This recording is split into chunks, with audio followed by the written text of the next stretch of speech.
Привет! Меня зовут Ажар. Мы продолжаем запоминать казахские слова. Мои видео предназначены для людей, которые разговаривают на русском языке, но хотели бы, постепенно запоминая казахские слова, постепенно прийти к тому, что начать разговаривать и понимать казахский язык. Сегодня мы будем запоминать такое слово, как мектеп. Мектеп – это школа. Произношение этого слова, я думаю, несложно. Не мектеп, а мектеп. Мектеп – школа. Для того, чтобы еще лучше запомнить это слово, посмотрите обязательно картинку. Или сам предмет, вы можете прогуляться к школе близлежащей, либо посмотреть на картинку. Здесь написано «школа». Это мектеп. Почему важно посмотреть на картинку, или на сам предмет, или на саму картинку? Тогда вы еще больше с легкостью свяжете вот эти два понятия, как в умственном варианте, так и в физическом варианте.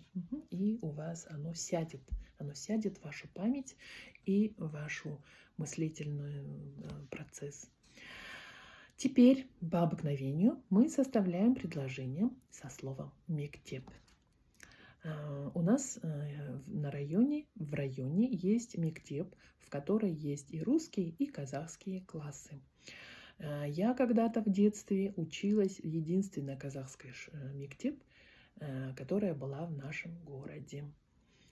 Сейчас очень большое количество мектеп в городе и на всякий лад. Есть даже онлайн-мектеп, где ребенку даже не надо выходить из дома, он получает задание, сидя дома за компьютером. Вот. У нас рядом, прямо напротив нашей мектеп, строится еще новый мектеп. Значит, наверное, количество учеников для такого количества не хватает мектеп, расстроить новый мектеп. Значит, уровень каждый отдельный мектеп, я думаю, складывается из уровня учителей, которые там преподают. У нас есть знаменитая в Алмате мектеп, называется школа Архимеда, по-моему. Вот. И там прям готовят хороших математиков, наверное, точно не знаю. Просто есть на слуху. Есть у нас такая же мектеп в Алмате, РФМШ, Республиканская физико-математическая школа, да, и вот там очень высокий уровень подготовки по точным наукам.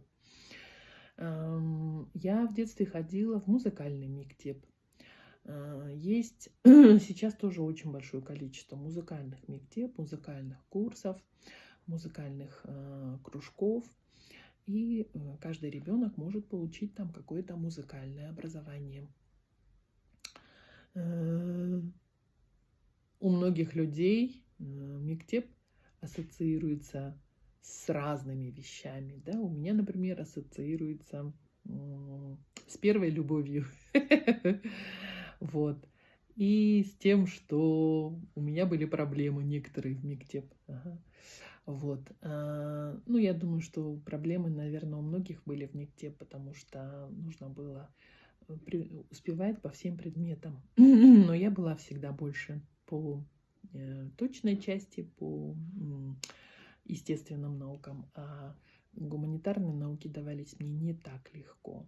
Но со временем эта картина изменилась. Я очень благодарна каждой мектеп, своей мектеп, в том, что она мне дала какой-то определенный багаж знаний.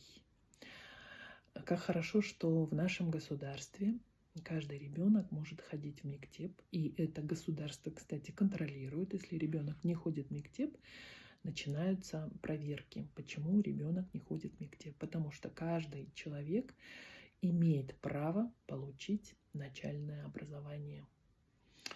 Вот, общее образование. Поэтому составляйте предложение со словом мектеп до тех пор, пока вы полностью и навсегда не запомните это слово и не сможете его применять в своей жизни, в своем разговоре на казахском языке с легкостью. Пишите комментарии, тренируйтесь, если вам сложно какое-то произношение какого-то слова. Вы можете загуглить в любой момент. Сейчас в Гугле можно найти все, что угодно. Загуглите, потренируйтесь, и у вас все получится. Я верю в вас.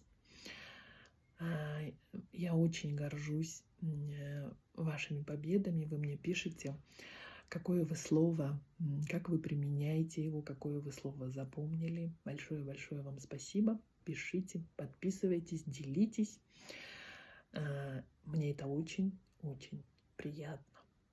Пока.